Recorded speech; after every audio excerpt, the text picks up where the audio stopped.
Ergun, are you here? Yes, Zoe, are we starting at 50 or are we starting at 40? What would you I think say? it's 40. 40, Let me okay, just, so why don't you yeah, let start me right just. now? Why don't you start right now? Yes, it's 40, You yeah. got the power, you just go for it. Okay, So, everyone, I'm presenting this session and I'm the first speaker also of this. First of all, I would like to thank personally Professor Gunle Lafley for being such an intelligent and fun and terrific collaborator. I had a great time with him organizing this conference. Today, my topic would be the aspects of worship in Nicomedia of the 4th century AD. Okay, so I'm kind of an old-fashioned lady, so I don't have a PowerPoint ready. So it's just me. Okay, let's begin. The Bithynian city, Nicomedia, known today as Izmit, composes a rich ground for historical research, as it consisted the main city for several distinguished people, like the Emperor Diocletian, who declared the city as the capital of his empire. The residency of Diocletian in Nicomedia brought over the years a variety of changes that affected the profile of the city both politically and socially. The view on the prosperity of Nicomedia, as far as we know, constructing an ideal city model, but as it comes to religious subjects, the situation was different. Nicomedia was chosen as a residence from several Roman and Byzantine emperors and seemed to assimilate the political and social reforms that they settled. However, regarding religion and worship practices, the situation was more complicated. Religion becomes a magnet of infighting, changes, and reforms between the people of Nicomedia. This paper discusses these parameters above, which were at the outbreak during the 4th century AD. Together, we shall see the traditions of the Roman influence that they were settled in Nicomedia, as well as the changes and conflicts that Christianity brought over the centuries. While Nicomedia's aspects and well-being can be compared to an ideal city model in some ways, the religious and worship aspects of the city were quite different. Nicomedia was chosen regularly as a city residence from several Roman emperors and seemed to embrace the political and social changes each emperor incorporating in the city. In the case of religion, however, the situation was rather convoluted. Religious conflicts and changes made religion a focal point. The 4th century worship was affected on a great level by Constantine the Great when he claimed the Roman Empire and made Christianity an official religion in it. Christianity becomes a worship subject, but also a conflict pole simultaneously. But let's try to compose a previous image of the city regarding its religious life. Originally, the city was built around Greek and Roman idols. Dionysius and Hercules were credited with building the city, and Zeus was tasked with protecting it. As time went on, the idolatry continued. A paganistic Nicomedia can be seen, for example, in the 2nd century AD. In Nicomedia, the pagan element was generally accepted, but it did not bring universal harmony. During the same period, the 2nd century, the first Christians began to appear in Bithynia. A fear that this new religion would threaten pagan worship led to persecutions and arrests in the province. Christianity was seen as a blasphemous towards the Roman Empire and society at the time, as well as a presence associated with witchcraft. Such practices threatened the rule of the Roman Empire. Nevertheless, the official reason for the persecution of the Christians was not from the above, but the refusal to sacrifice to the Roman emperor. As time goes by, we reach the 4th century, where we meet fundamental changes regarding the worship subject of the city. The facts of the 4th century played a key role in the decline of paganism in the East, resulting in the rise of Christianity relatively quickly. One of the most enlightening written sources regarding the religion evolution of Nicomedia are the written works of Eusebius of Caesarea. He describes graphically the gathering of the early church and its organization, as well as the way of the establishment of Christianity in the eastern provinces. Furthermore, he describes the troubles and the obstacles regarding the establishment, as well as the social difficulties and the persecutions that its embraces faced, and the gradual organization of this new religion from its bishops and archbishops. Constantine the Great seems to have been responsible for the final success of Christianity according to Eusebius. Also, according to Eusebius, the imperial contribution was largely practical and materialistic. Constantine built churches and was concerned about the spread of Christianity in the above provinces, as well as dissemination to the west. It appears that the emperor gave a great deal of attention to the eastern part of the empire, initiating important reforms based on Christian beliefs. The emperor showed favor to Christian residents of his empire by showing them off socially while ensuring big economic support to local churches. Nicomedia was probably the most well-known city to enjoy these favors, but it was also where the emperor grew up, lived, and received both school and military education. Nevertheless, Constantine's plan to develop his political employment in Nicomedia and throughout his empire did not seem to be entirely fulfilled. The presence of the pagans was still bold. Nicomedia has still impressive temples and statues dedicated to the ancient gods and sacrificial altars. Their presence is described accurately by Livanius in a relatively discriminated way. The orator in his oration seems to hide the Christian presence in Nicomedia while he points out its pagan one, which was still bold during the 4th century. The same thought, yet in a more improved way, also followed Ammianus Marcellinus by describing pagan temples in the city. Despite the pagan orator's efforts to conceal Christianity in Nicomedia and Bithynia generally, it seems to be spread among the residents of the city. Although Christianity is rising and spreading in Nicomedia, it is not the way that its supporters desire. There are conflicts between the Christian bishops in Nicomedia regarding church organization and the relationship. In the first half of the 4th century, Gregory of Nyssa wrote a letter to the Christian priests of Nicomedia and convinced them to destroy every element of conflict and organizing issue and to focus on their concord as well as the proper function of the church. Thus, we can admit that gathering Christianity and defining its role was a difficult task which caused serious disagreements. During the same time, dangers of religious distortions appeared, which would deviate from the original apostolic preaching of Christianity. One of these dangers was the preaching of Arius, a Christian priest in Alexandria of Egypt, during the late 3rd and 4th centuries. As a result, he started to preach some controversial views about Christianity and its triadic substance, embracing some new ideas and beliefs around the figure of Christ. In that way, he placed the kindlings that will set on fire Christianity and would raise a new heretical movement in the East called Arianism. This movement soon reached Nicomedia. Before the mid-4th century, the heresy of Arius seemed to have many embraces, and between them, the one of the bishop of Nicomedia, Eusebius. The embracing of Arianism from Eusebius was very clear. In his preaching, he showed support for Arianism, which caused reactions among Nicomedean Christians, and as a result, he was accused of being one of the main causes of Arianism's rise in the city. This issue drew reactions which led to the Ecumenical Council of Nicaea, which condemned the heresy. The ideas and the orations of Eusebius of Nicomedia mentions also Athanasius of Alexandria, who did not hesitate to openly condemn him and the heresy by characterizing it and him as opponents of Christianity. The spread of Christianity in Nicomedia confused the way of life and the traditional values of the city. It was not only a step towards the coming of a radical religious change in the next centuries. It also suffered from several conflicts, not only between pagans and Christians, but also between Christians exclusively. The pagan worship, of course, had not yet disappeared in the 4th century, as we heard earlier. Its presence was still bold and more acceptable than Christianity. Nevertheless, the emergence of the latter religion generated more reactions in the city, approaching the interest and insertion of local authorities. Nicomedia experienced a transitional period in regard to social worship in the 4th century, the beginning of the rise of Christianity and the downfall of paganism. Thank you very much for your attention.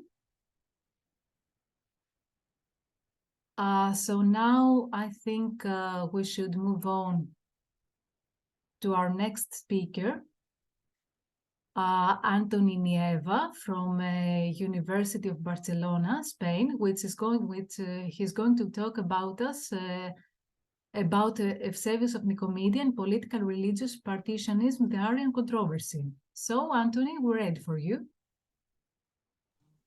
Hello, everyone.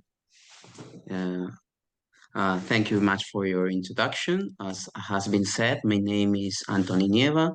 I'm an assistant professor of ancient history at the University of Barcelona. I'm a member of the GRAT, an acronym for the Catalan name of research group in late antiquity.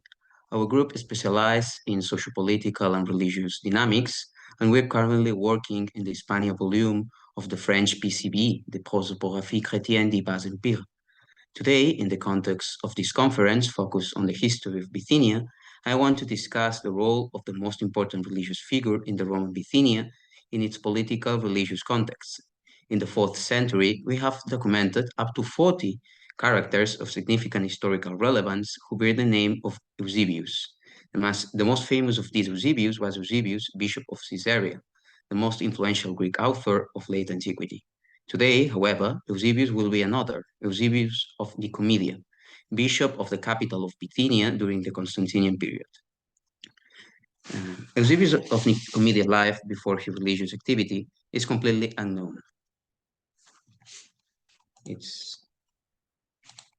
It is speculated that he was related to the Constantinians, perhaps to his mother Helena Augusta, who was from Bithynia, but this is not transmitted by sources reliable enough to give it historical validity. It seems rather a rationalization of the influence that Eusebius would have on the emperor years later. We can contextualize its birth in the last period of the 3rd century crisis or in the first years of the reign of the Emperor Diocletian at the latest. But in fact, we have no textual indication that his age was, or we cannot know in what decade he was born. At some point of his childhood or his youth, Eusebius studied in Antioch under Lucian, presbyter of the city. There he met a young Arius, and then two built a theological and personal affinity, becoming Eusebius an Arianist.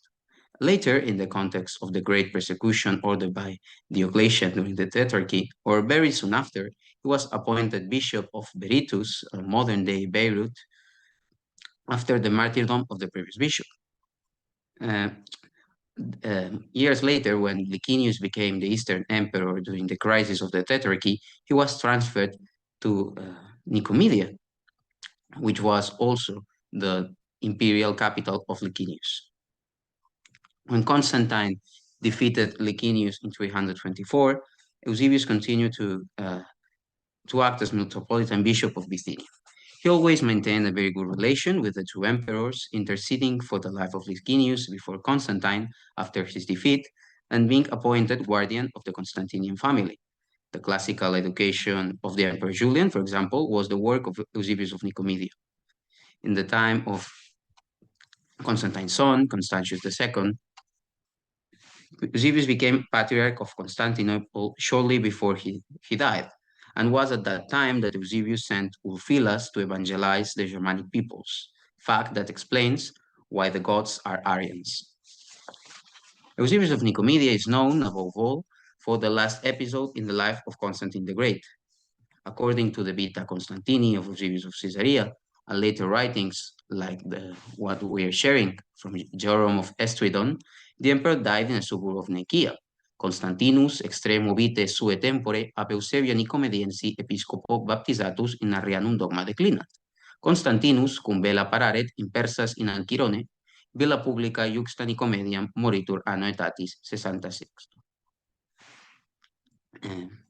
The fact that both the baptism and the last will of Constantine have come down to us from Arian sources or relying on Arian sources show that this account is particularly convenient to the interest of this doctrine and Eusebius of Nicomedia. This has led to the widespread doubt about the intentionality of these words. Avril Cameron and Stuart Hill comment on the study of the Vita Constantini that we cannot rely on the historicity of the reported words.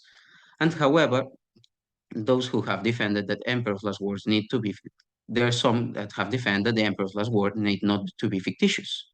A minority opinion in contemporary historiography initiated by Henry Kraft. The sincerity of Constantine's words would have to explain, among other reasons, the fervent Arianism subsequently shown by Constantius II, according to defenders of this stance. To be precise, his work as a promoter of the Arian doctrine is the subject that concerns us today and the reason that makes Eusebius an individual of historical relevance. Arianism, a Christian doctrine promulgated by Arius, presbyter of Alexandria, defends that while Jesus is indeed the Son of God, he does not participate in the divine substance. It is thus opposed to the Trinitarian doctrine, which defends that the Father, the Son, and the Holy Spirit are consubstantial in the divinity, what is known as homousios in Greek, the Nicene Creed, and the Catholic and Orthodox dogma. Arius is often mistakenly presented as arguing that Jesus was a man, confusing his doctrines with those of Aetius of Antioch, as indeed happened among Arians in later decades, but this chronology that we are focusing, 320, 330, does not correspond to that reality. These doctrinal differences led Arius to be expelled from the Christian community of Egypt by Alexander, the Patriarch of Alexandria, in 323. Arius refugied in the two Eusebius, the one of Nicomedia and the one of Caesarea, both their friends and both Arian, with the intention that they may mediate for him before the civil power. At that same time, Constantine defeated Licinius, and with the aim of putting an end to this doctrinal controversy that threatened to fracture Christianity in the East, he convened an ecumenical council in the city of Nicaea, also in Bithynia, in 225.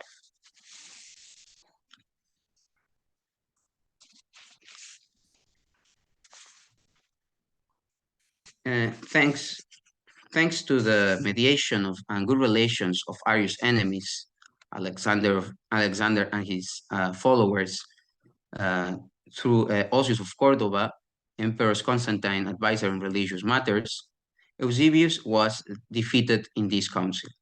Despite this political religious turnover, the Bishop of Nicomedia continued to maintain a good relation with emperor and imperial institutions. Eusebius and the bishop who supported him maintained a double game after the resolution of the Council of Nicaea. Shortly after the council, Alexander, the Patriarch, died, and he was replaced in office by Athanasius. Taking advantage of the transition in the leadership of the Trinitarian sector, Eusebius pretended to accept the Nicene Creed, but actively participate in conspiracies to undermine Athanasius' authority in the age of the emperor, hoping that Constantine would reverse the Trinitarian dogma.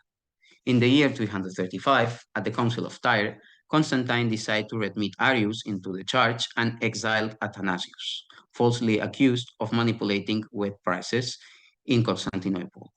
Despite the decision favorable to the interest of this, Constantine did not revoke the consubstantiality of the Father and the Son. In that same year, at 335, at the Council of Constantinople, Eusebius got the emperor to depose Marcellus of Ancyra, another important Trinitarian bishop, from his see. In 339, after the death of Constantine, his fellow Arian son, Constantius II, again deposed Athanasius as bishop of Alexandria at the Council of Antioch. Shortly after, Eusebius of Nicomedia would die in 342, a moment that would be taken advantage of by the Pope of Rome to restore the Trinitarian bishops Athanasius and Marcellus. This historical context led us to highlight that, in fact, Eusebius' prosopographical prominence is due to his interaction with Athanasius of Alexandria. As we have already mentioned, he would succeed Alexander in the position of Patriarch of Alexandria, and would do so for half a century, bypassing, obviously, his successive deposition and installation. Athanasius stands out for his large number of writings dating from the period, and their interest in the framework of the Arian controversy. Today, they are collected in a critical edition in the Athanasius work in Greek. It is a very partial source because even after the death of Eusebius, he would continue to face his supporters, which explained his deep animosity toward the Arians, whom he called Ariomanitai, which translates into Ariomaniacs, as if it were a transitorial mental condition, and in particular by his followers, whom he usually refers to as hoi peri Eusebion, this around Eusebius, referring in this case to the bishop of Nicomedia, our Eusebius. The insistence of Athanasius in denunciating an organized plot against him, who was a religious authority, but did not have an organized network of bishops like that of Eusebius, has given rise to numerous debates about the existence or not, and the characteristics it would have of this kind of political faction or religious political party. Today, in historiography, there are two important theories on this topic. One of them, developed by Timothy Barnes in his reference book, Constantine and Eusebius, emphasized that these, around Eusebius, the Eusebians, were an important faction of the church, willing to place its fellow members of confidence in the Eastern Seas. And despite the defeat of Nicaea, they managed to become the ecclesiastical reference of the emperor once his advisor Osius returned to the West after the Council of Nicaea. David Wynne, in his doctoral thesis entitled The Eusebians, conclude that this faction corresponds to a story invented by Athanasius of Alexandria, who created a narrative where he appeared as the victim of a large-scale Arian plot, and that the doctrinal discussions were much more plural than the polarity represented by the power struggle between its leaders, Eusebius and Athanasius.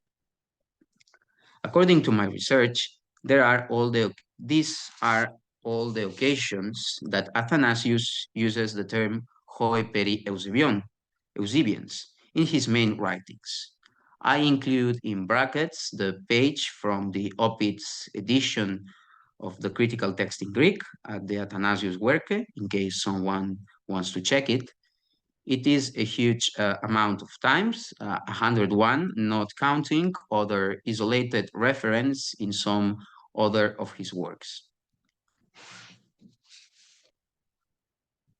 Indeed, Athanasius wanted to build a story and a narrative that identified the Arians, the Ariomaniacs, as the same as the Eusebians, Hoi peri Eusebion, and present to us, in addition, a reality where all of the Arians are unified in their purpose, in this case, to embitter the life of the author, Athanasius.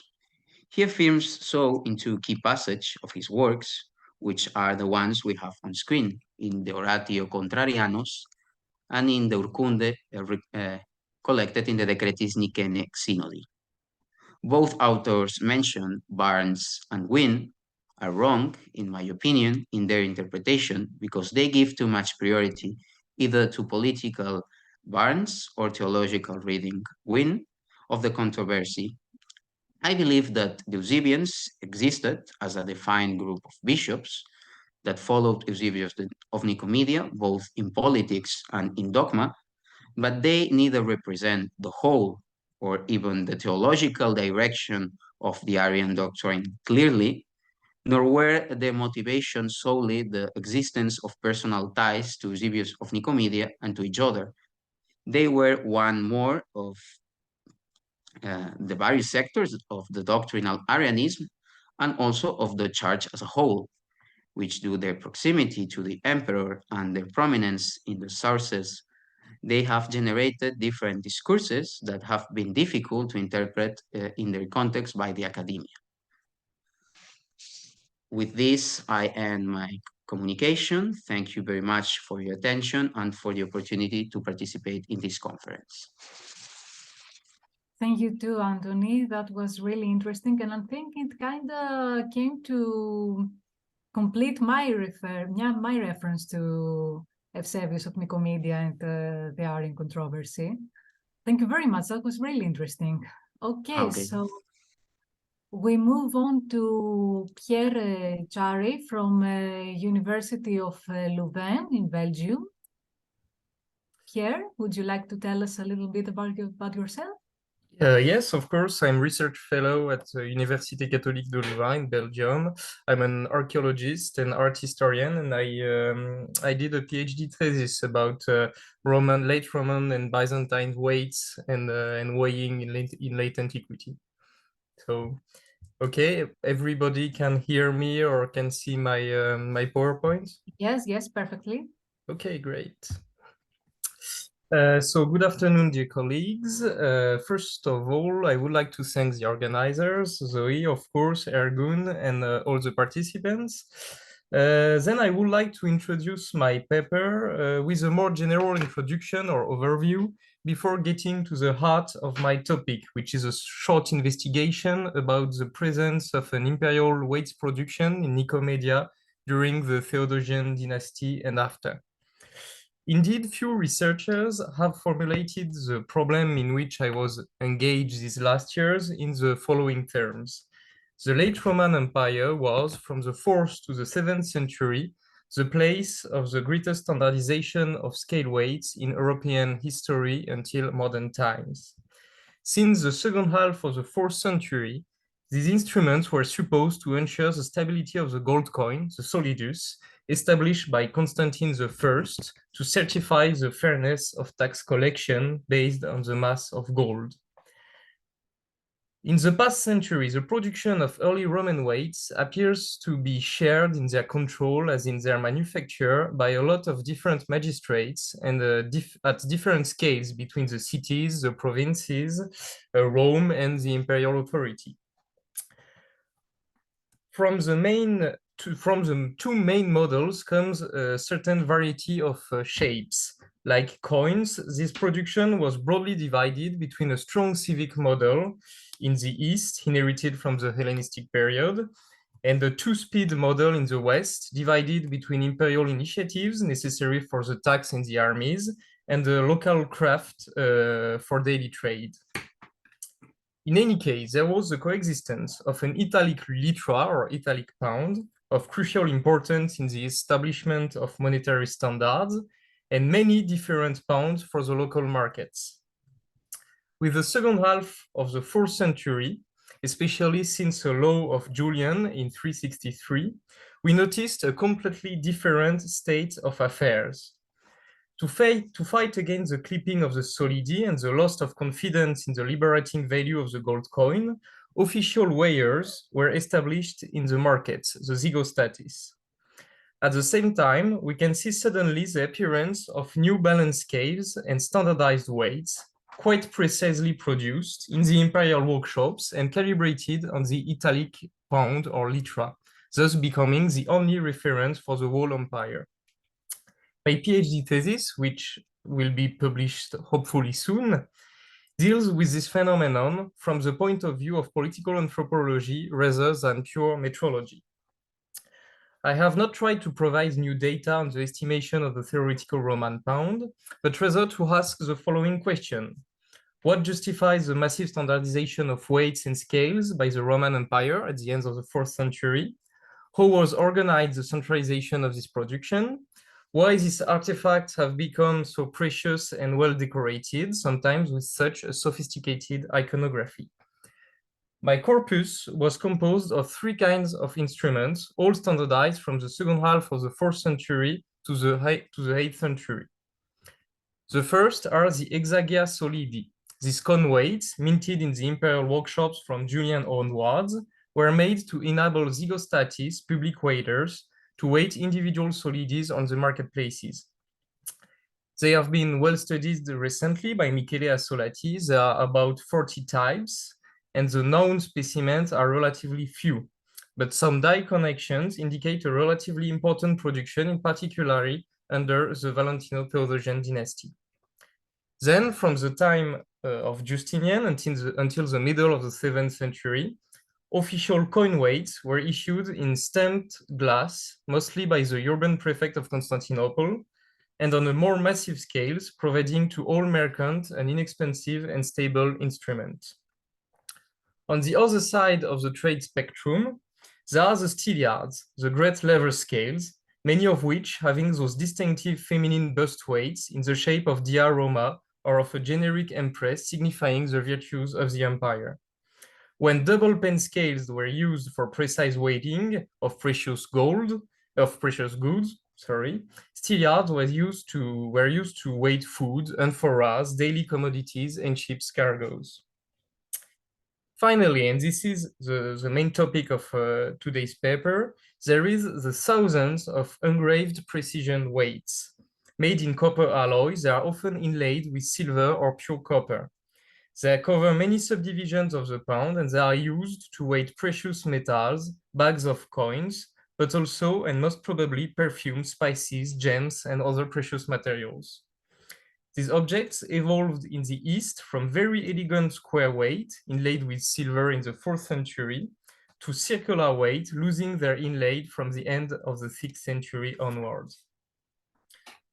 As the others, those newly precious instruments were made to support the great dispositif of control and supervision of gold coinage and taxation. But uniformity did not mean exactly the same to them, to the ancient Roman, as it does to us. If for many reasons the weights across the empire could suffer slight metrological inaccuracies from one place to another, their quality of manufacture, their polishing, their inscription, their precious metals, as well as the Christians or imperial images, ensure trust in this instrument, producing a sort of fiscal confidence. The distribution maps of the fine spot produced for the most common types of weights make it possible to link them on the one hand to the supplies of armies and the monetary exchange on the North Limes, and on the other hand to the great Mediterranean coastal trade. But the mass production of this object demonstrates the centralization of their production in a limited number of workshops, with an evolving but continuous production during at least 3 centuries in the Eastern Roman Empire. Considering this, we must ask ourselves the question of their characteristics and their location. I have therefore tried to list the materials and skills necessary for the production of these instruments. The first requirement was, of course, silver and copper stocks, which need at least the supply of the imperial treasure. The second condition is the use of official weight standard for gold coinage, which strongly implies a proximity or a facilitated link with permanent imperial means, ideally with a regular and continuous gold production between the 4th and the 5th century. The third element is the skill for inlaying precious metals.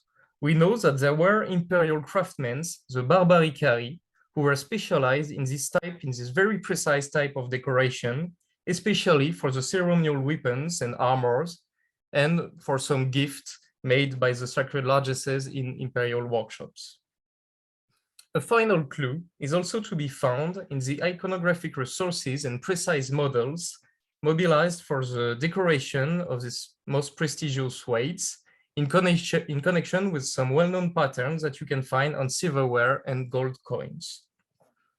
A compilation of material and historical sources allows us to narrow down the number of hypothetical workshops, selecting only those that meet at least 3 of those 4 criteria. These sources include mainly the Notitia Dignitatum, laws from the Theodosian Code concerning the administration of the treasuries, and few ingots and imperial silverware stamped with a clear indication of origin. Trying to restrict these workshops as much as possible and to make them correspond roughly not only to the few known types, but also to the distribution maps of the main weights categories. And then you can find the potential workshops. There could be Tria in the west for the 4th century, Sirmium and Sicya in the Illyricum, and Thessalonica, Constantinople, Antioch, and Nicomedia in the east. To this workshop, we can also add Carthage, thanks to the archaeological excavation and despite the absence of any monetary workshop, and perhaps Rome, which few clues on certain very singular weight seems to suggest. But it will take too long to develop this specific point. Having done this largely speculative work, I had little to guide me further, until I examined a very unusual weight in the French National Library from the collection of Gustave Schumberger. This weight, absolutely authentic, presents on its face a large inlaid cross flanked at the top by 2 busts of emperors inlaid with silver and copper, and surmounting a kind of monogrammatic construction. This weight belongs to a rather rare category of weights decorated with portraits of co-rulers from the Valentino-Theodosian dynasty, which is one of the 2 periods along with the 6th century to testify to a significant peak in weight production. We have already seen a few specimens of these weights. but they are distinguished from monetary iconography by their frontal character, their big eyes, their several faces, and are very close to what we know of the imperial imago as it appeared in court, public spaces, military banners, to relay the frontal gaze of the emperor and to ensure their ubiquity.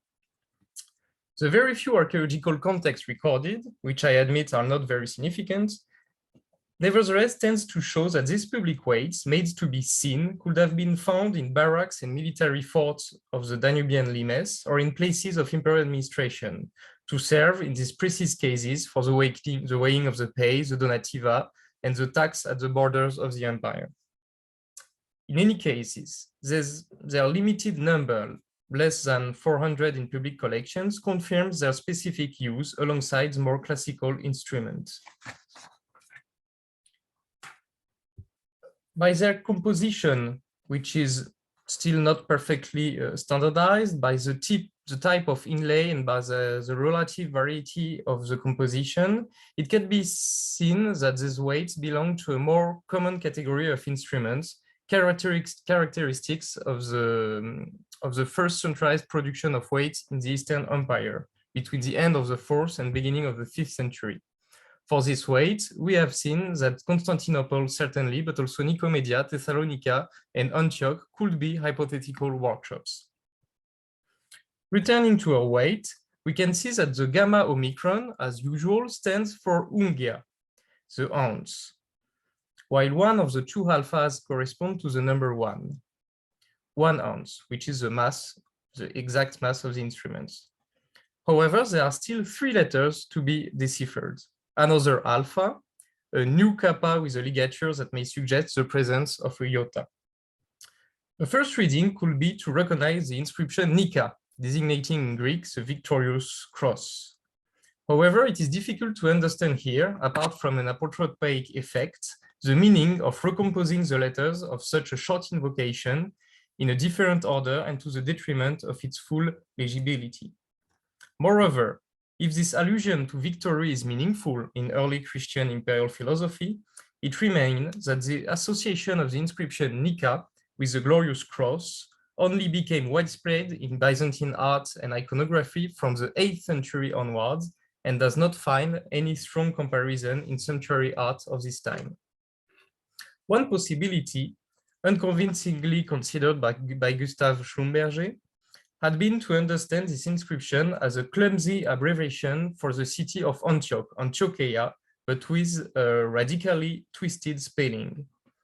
Although Antioch is a poor candidate, we shall see that the intuition of a monogram designating the place of production of the instrument is very well seen. Indeed, thanks to the curator Alenka Mischek, I learned that this singular graphic ligature is stamped twice identically on an unpublished silver ingot from the Slovenian National Museum. The reading of the inscription is, in this case, very clear. Indeed, the same ingot is also marked on its surface with a coin die of Constantius II from the workshops of Nicomedia. A similar ligature designating the city of Nicomedia is also stamped on a silver bowl from the Munich treasure attributed to Licinius and bearing this graceful Nicomedian coin portrait. Again, the middle 3 letters designating the proper name of the controller in charge of the mark, and the last alpha referring to the number of the officina, or workstation within the workshop. They are today the best comparisons we have to date for this inscription on our imperial weights. Those 3 inscriptions tend to confirm the hypothesis formulated earlier of weights workshop present in the city of Nicomedia in the direct vicinity of the imperial mint. The mysterious extra letter alpha could then also designate the officina, or the workstation that produce the weights in the Nicomedia workshop. By comparison, I found 2 other weights whose inscription may refer to Nicomedia. The first one of 1 ounce, very corroded, is preserved in Geneva and has the same ligature, nu, iota, kappa. while the other is an imperial weight of 3 numismata with a new iota on the right side and a kappa omicron, which can make Nico on the reverse. This being said, it remains to be understood why Nicomedia was the only workshop to indicate the origin of the instrument by a simple signature and only on a very few occasions. Although this demonstration and this provisional conclusion must lead us to other experiments, we can say that on the basis of stylistic similarity, for example, it could be possible to attribute other more common weights to the workshop of Nicomedia. But due to the lack of additional data, it remains difficult to make perfectly convincing comparisons for the moment. However, following Roland Delmer and based on the example of Nicomedia, this very small investigation should lead us at least to question more globally the organization of work in the imperial workshops in the 4th century onwards. This study encourages us to further overcome the disciplinary boundaries between numismatic, metrological studies, studies of ingots, ceremonial weapons, and silverware, in order to build a more general apprehensions of the imperial production in the capital cities between antiquity and Middle Ages. I thank you very much. And sorry for the heavy French accent.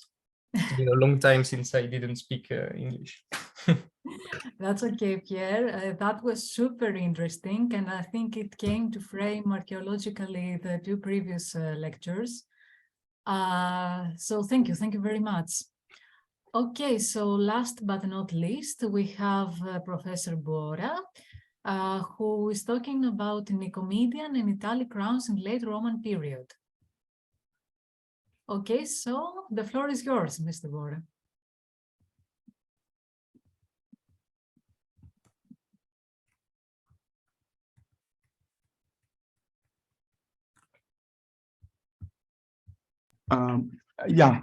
Sorry, I was just actually wondering if Maurizio will be here and just like sort of speak this out. Herr Bora, möchten Sie dann mal sprechen oder soll ich dann mal? Was meinen Sie? Herr Bora? Möchten Sie, dass ich dann mal vorstelle oder möchten Sie dann selbst das präsentieren? So, do you think Dr. Bora will speak on his own, or does he need my assistance for this lecture? What do you think?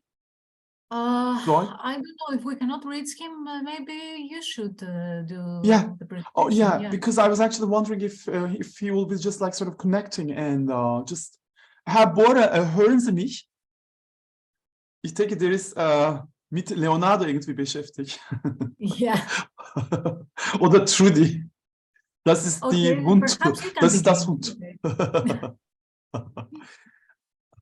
Herr Bora, möchten Sie das mal vorstellen, diese Präsentation? Oder soll ich das mal machen? Weil der hat das selbst mir gesagt, dass er das alles auf Französisch machen möchte. Dr. Bora told me that he would like to do this in French, actually. He would like to speak in French. Mm-hmm. And where is he right now? We lost him. Something happened. What happened to him? Anyways, maybe I should start a little bit, and then I'll give the word to him. Herr Bora, möchten Sie sprechen? Oder soll ich mal sprechen? Ja, ich kann versuchen, aber ja.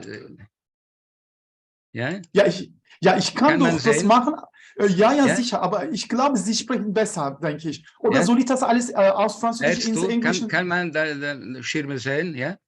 Ja, also machen Sie dann, machen Sie. Ich übersetze alles aus Französisch ins Englische.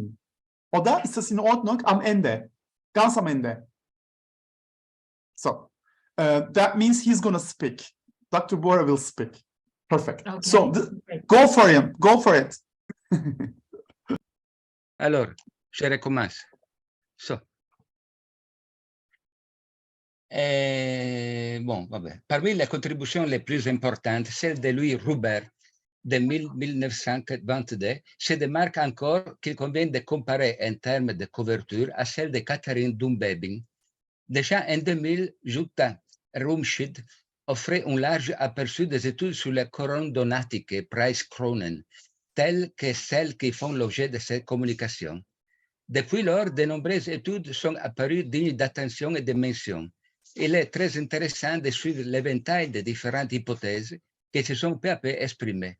À ce jour, il n'existe pas encore d'interprétation communément admise de cet objet que nous appelons ici couronne, en raison de leur forme et qui, dans la littérature numismatique, sont appelées Spielurnen ou Preisurnen, und so weiter. La variété de termes exprime aussi bien l'incertitude quant à leur fonction. Certains les comprennent comme un simple récipient, tandis que d'autres pensent qu'il ne s'agissait que d'une couronne à porter. Contraste avec cette hypothèse la grande taille de certains objets qui ont été calculés pour avoir jusqu'à 40 cm de diamètre.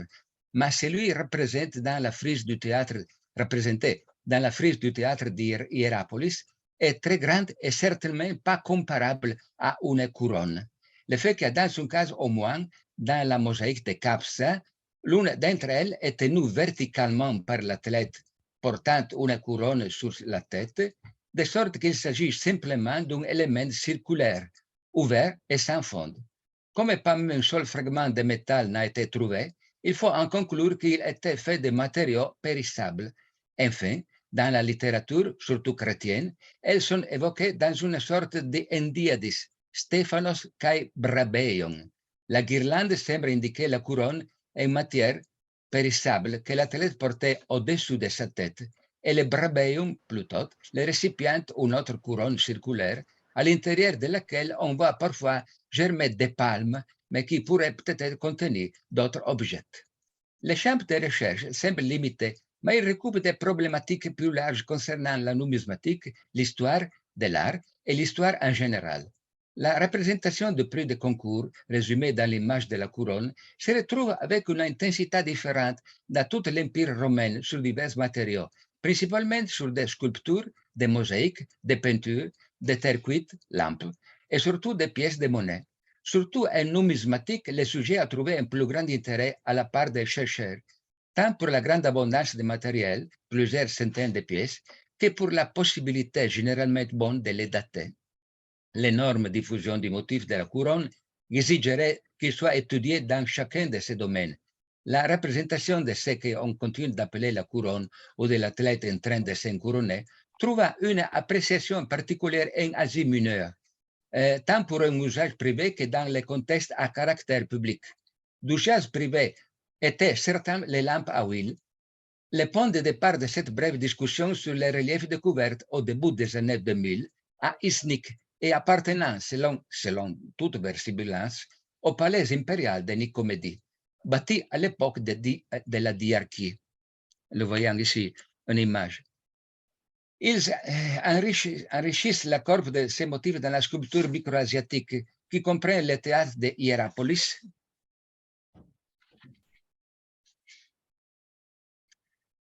des reliefs de Side,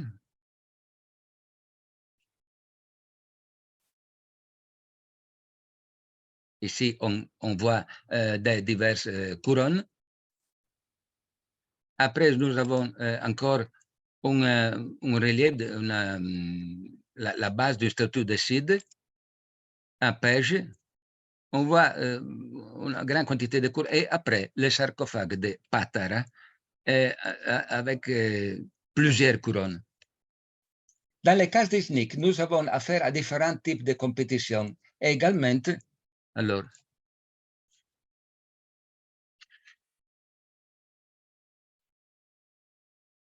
on voit ici l'inscription seulement partiellement conservée. On voit ici le nom des compétitions. Olympia, peut-être, mais je suis sûr qu'on pouvait lire Olympia, Deia, Capitolia.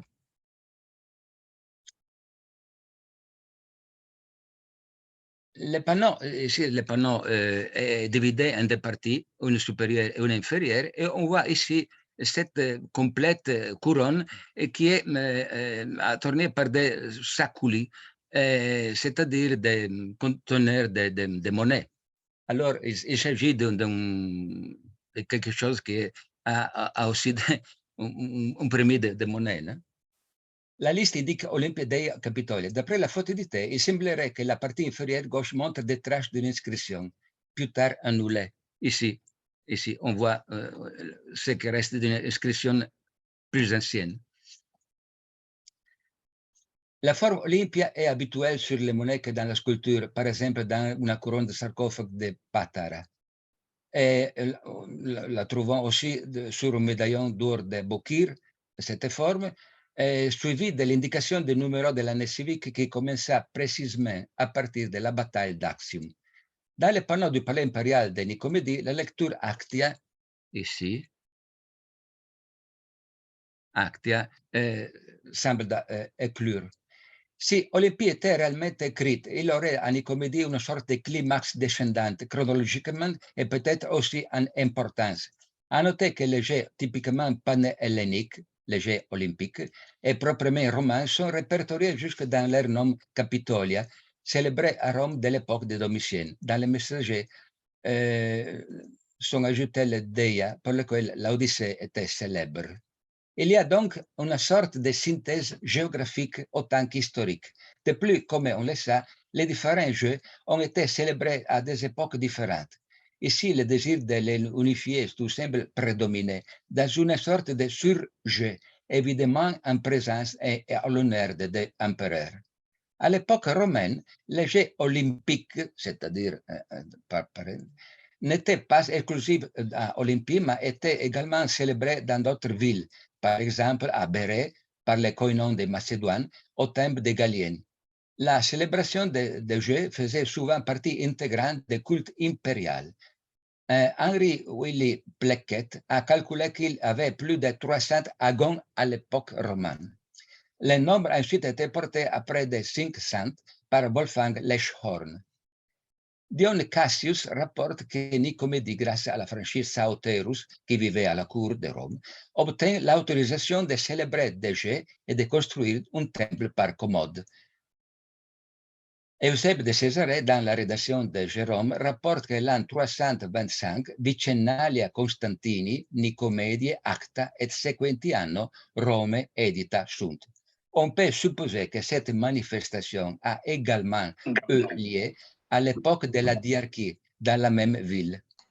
Matthias Heil suppose que la seule occasion de célébrer les festivités ensemble aurait pu la rencontre entre Dioclétien et Maximien qui a lieu à Récier l'an 280.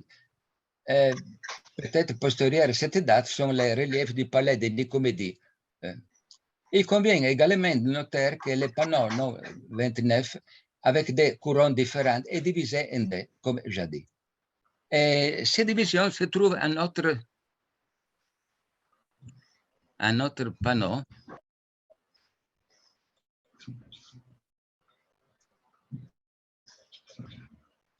qui montre le cours de l'Auriga.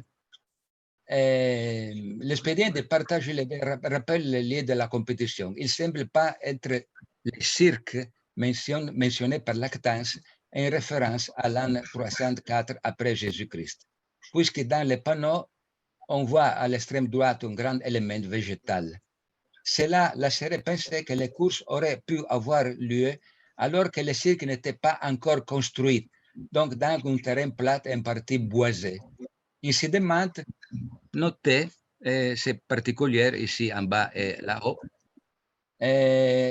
comment les jambes et les museaux des chevaux sont rendus à différentes manières, évidemment par différents sculpteurs.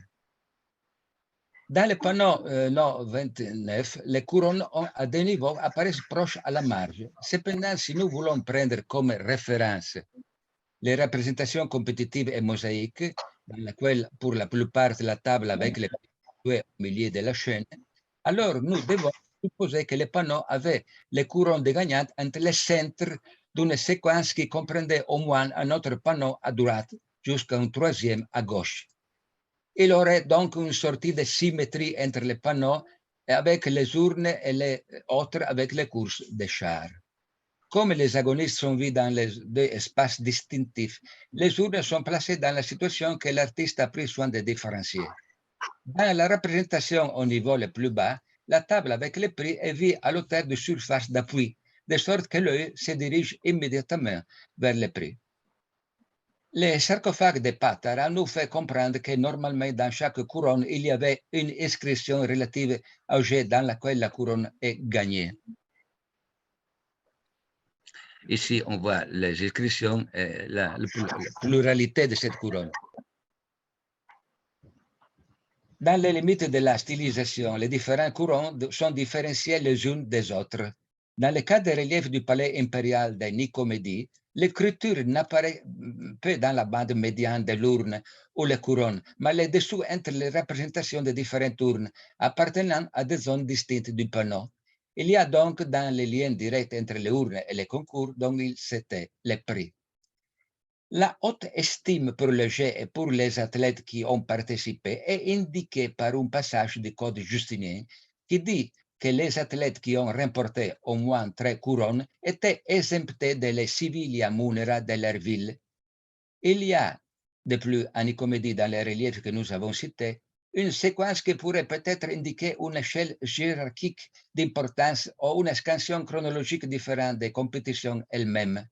Si l'on remonte au sarcophage précité de Patara, on voit que l'ordre sous la face principale se poursuit avec cette succession: Olympia, Pythia, Capitolia, Actia, Coina, Asias.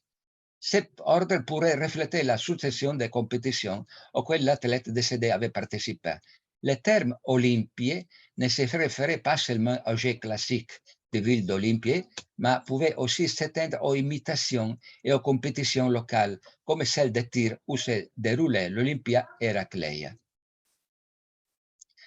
Les mêmes reliefs du palais impérial de Nicomédie nous font comprendre que les compétitions consistaient en cours d'écart, de la boxe et même des performances d'acteurs. Dans la ligne que on voit sur les mosaïques d'Afrique et de Piazza Armerine, le prix était une couronne sur laquelle peut-être le nom des gagnants aurait pu apparaître dans les représentations suivant les concours. La représentation est canonique et trouve des comparaisons non seulement avec les mosaïques que nous avons mentionnées. Ici, nous voyons aussi la couronne entre une série de couronnes, une autre série de couronnes à Piazza Armerine.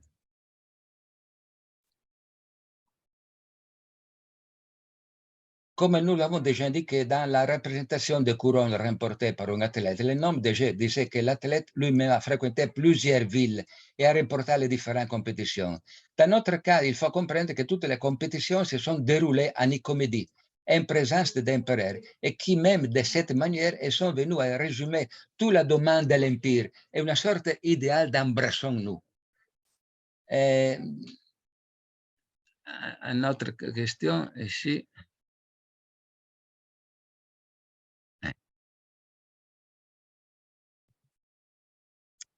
Dans des autres représentations de couronnes, posées sur un support peut-être lithique, recouvre d'un drapé, il n'y avait pas de place pour les sacules d'argent. Peut-être faudrait-il donc se penser à un autre type de concours, avec un prix seulement spirituel. La couleur rouge des drapés, si, évoque la pourpre ou le paludament impérial. Nous voyons aussi ce orlet qui est très similaire à ce de paludamento des empereurs. Le support de la couronne trouve une comparaison avec des représentations mosaïques comme celle de Puzzoli.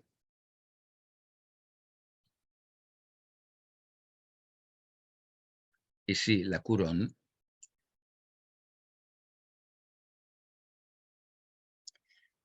Dans le panneau 27, ici, nous voyons que les pieds, un pied droite et gauche, s'appuie sur une base qui peut-être n'est la même qui soutient la couronne. Il y a une fracture ici, ensemble.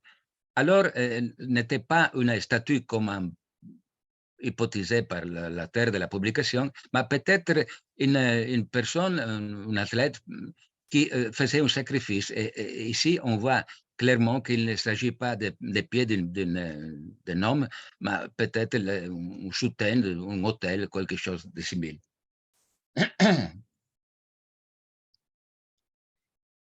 Le type de couronne qui apparaît en comédie correspond à celui qui est habituellement défini dans les tests archéologiques comme brabeion, or brabeion.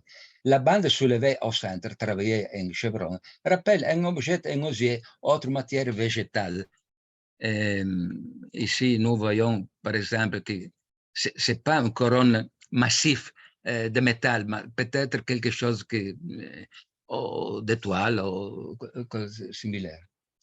Ainsi sont délimitées des bandes ornées de branches de laurier au-dessus desquelles se détachent des éléments décoratifs en forme de fleurs à 8 pétales.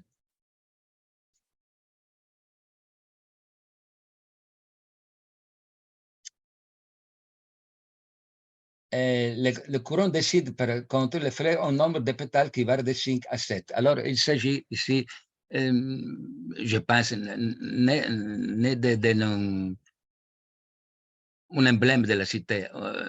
À Sid, ces fleurs ont été pensées comme le symbole de la cité parce qu'en grec, Sid équivaut à la granate. Mais c'est évident qu'il s'agit de répertoire local des artistes. Et le nombre de pétales n'est pas canonique. Les couronnes sont typiques de l'iconographie micro-asiatique dans le début du IIIe siècle, comme les témoins et les monnaies. Il semble remarquable que dans les monnaies de Nicomédie, les motifs de la couronne métallique n'apparaissent que d'une seule place de l'époque de la Gabale et sur une de Valérian le deuxième, avec 3 couronnes, alors que dans la ville voisine de Nicée, le motif est de plus fréquent. Comme je dis, les monnaies avec la couronne sont très, très répandues. Et il y a plusieurs centaines de monnaies.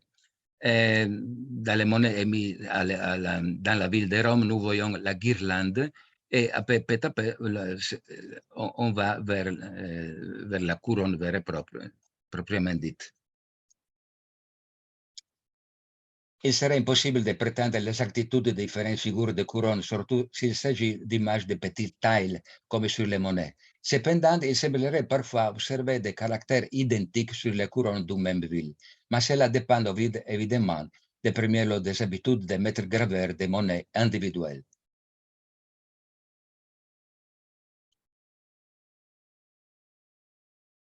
Et il y a aussi des couronnes à portée. Les couronnes à portée ont quelque chose de particulièrement intéressant parce que nous le voyons ici, par exemple, dans les lampes.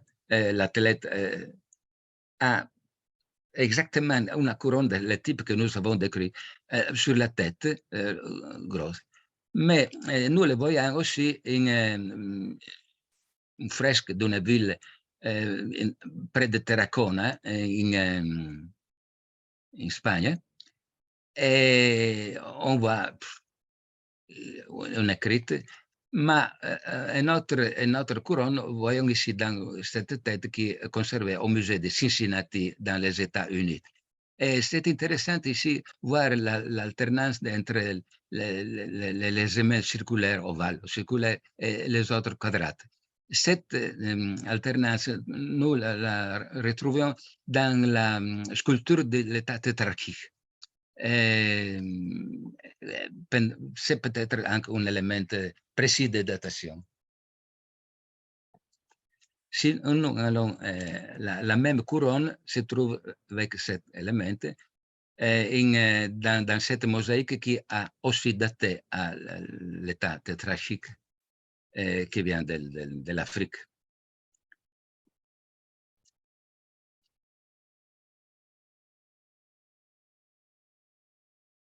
Dans les mosaïques de l'Afrique, nous trouvons ici un autre type de couronne, la guirlande, avec cet élément qui ont été interprétés variément. Mais nous trouvons aussi à Tiburos, par exemple, la même couronne que nous avons vue dans l'Asie mineure. Et alors, on peut comprendre que la couronne typiquement romaine devient bientôt la couronne de l'Asie mineure dans le IVe siècle. allons à la conclusion pour dire que les reliefs du palais impérial de Nicomédie, retrouvés après l'an 2000 et récemment bien publiés, nous offrent de nouvelles indications non seulement pour l'histoire de l'art et de l'antiquaire, mais aussi pour l'histoire ancienne tout court. De ces complexes a émergé le plus grand nombre de couronnes présentées dans un seul bâtiment. Elles ne sont comparables qu'aux représentations sur les mosaïques de Piazza Armerina. Néanmoins, l'analyse des détails ne fait pas beaucoup avancer leur compréhension. C'est dommage. Elle permet également de comprendre le mélange d'éléments grecs et romains dans une période de grande transformation, comme la fin du IIIe siècle de notre ère. Elle révèle également la persistance d'éléments symboliques, les couronnes, prises à la tradition grecque. Après une apparition précoce dans le monde méditerranéen occidental, à Terracon, ils émigrèrent progressivement vers la partie occidentale de l'Empire à partir de l'ère sévérienne. Se trouve toujours la persistance du symbole de la guirlande de fleurs entrelacées qui coexistent parfois dans les mêmes représentations avec la couronne agonistique au brébéon d'origine orientale. On apprend de l'existence de jeux apparemment joués à Nicomédie, même par l'inauguration du palais impérial. Cela s'est probablement passé avec la construction du cirque, peut-être déjà à l'époque de la diarchie. Les jeux de Nicomédie, en raison de leur lien étroit avec le culte impérial, confirmé par la proximité du cirque arrière avec le palais impérial, ont alors eu lieu peut-être pour la première fois dans cette ville, selon un modèle typiquement romain. Merci.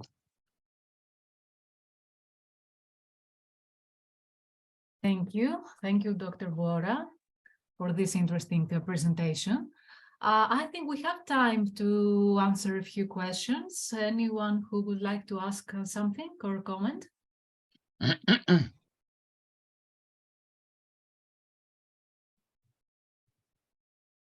No? Anyone?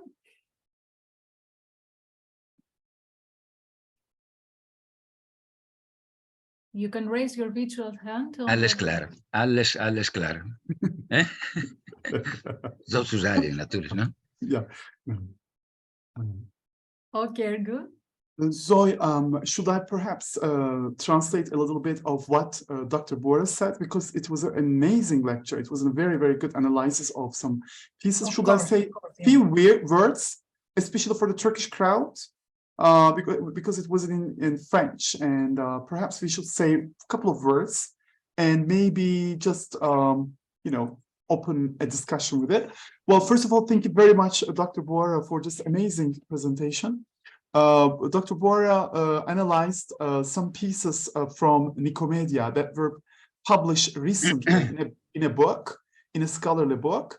And he tried to correlate some of those iconographic details of crowns symbolically to some pieces in Italy. So it was, again, a new attempt of him to enlighten some Roman pieces here in Asia Minor through some Italic models. This was the second attempt of Dr. Bora, because he first has written an extensive article about the relationships between northeastern part of Adriatic, where Dr. Bora lives actually in Udine and it's the environs, with Nicomedia, with Bithynia. So this is actually a continuation of this attempt. And he discussed that archaeologically, symbolically, iconographically, art historically, as well as prosopographically. And I think that it was very convincing what he discussed. But as we will publish it in English, you will then also have the ability to, of course, read it in detail. So I would like to thank to him once again. Thank you, Zoe, too. You're welcome. Anyone else who would like to ask something?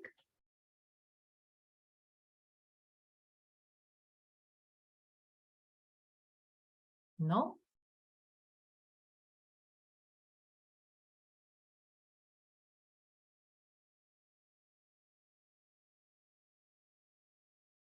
Okay, if there aren't any questions, I think we should move on to our break until 5:30, I think.